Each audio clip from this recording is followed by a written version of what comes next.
আসসালামু আলাইকুম দর্শক, স্বাগত জানাচ্ছি মডার্ন স্পোর্টসে। আপনারা জানেন পাকিস্তান বাংলাদেশের 2 ম্যাচের টেস্ট সিরিজ বাংলাদেশ 2-0 ব্যবধানে পাকিস্তানকে হারিয়েছে। এটি একটি স্বস্তির খবর এবং নিঃসন্দেহে এটি বাংলাদেশের টেস্ট ইতিহাসের সবচেয়ে বড় সিরিজ জয় এটি। কেন এটা আমি বললাম যে বাংলাদেশ এর আগে 2023 সালে যে সিরিজটি পাকিস্তানের সাথে জিতেছিল পাকিস্তানের মাটিতে, সেখানে বাংলাদেশ অনেকটা কলাপস করেছিল এবং অনেকটা না জেতা ম্যাচও বাংলাদেশ জয় করে নিয়ে এসেছিল।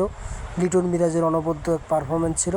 কিন্তু এই একমাত্র টেস্ট সিরিজ দেখলাম যেখানে বাংলাদেশ প্রপারলি তাদের সমস্ত কিছু উজাড় করে দিয়ে প্লেয়াররা, বোলাররা, তাদের ব্যাটসম্যানরা তাদের সবার দায়িত্ব বুঝে নিয়ে কীভাবে একটি টেস্ট ক্রিকেট ম্যাচ খেলতে হয়, কীভাবে অ্যাগ্রেশন দেখাতে হয়, কীভাবে সব কিছু এক্সিকিউট করতে হয় মাঠে, সেটা দেখালো।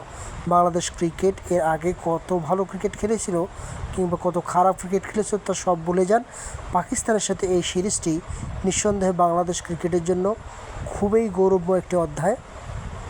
টেস্ট ক্রিকেটে এই ম্যাচটি জেতার কারণে টেস্ট চ্যাম্পিয়নশিপ র্যাঙ্কিংয়ে ভারতকে টপকে বাংলাদেশ এই মুহূর্তে 5-এ অবস্থান করতেছে, যেটা নিঃসন্দেহে একটা বাংলাদেশের জন্য বড় অর্জন।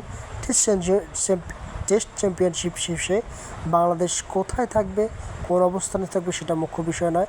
বাংলাদেশের এই যে পর্যায়ক্রমে উন্নতি করার পেছনে যে কারিগর ছিল, বাংলাদেশি কোচটা অনেক সমালোচনার শিকার হয়েছিলেন, কিন্তু এই সিরিজে অন্তত বাংলাদেশের কোচরা একটা স্বস্তি পাবেন, যারা পাকিস্তানের মতো একটা হেভিওয়েট দলকেও হারিয়ে দিতে সক্ষম হয়েছে এই ব্যাটিং লাইন আপ এবং বোলিং লাইন আপ নিয়ে।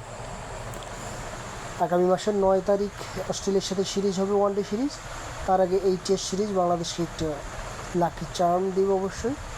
আর আপনারা যারা বাংলাদেশ ক্রিকেটকে ফলো করেন, ক্রিকেটের নিত্য নতুন আপডেট পেতে মডার্ন স্পোর্টসের এই ফেসবুক পেজ এবং ইউটিউব চ্যানেলকে সাবস্ক্রাইব করে রাখবেন। ধন্যবাদ।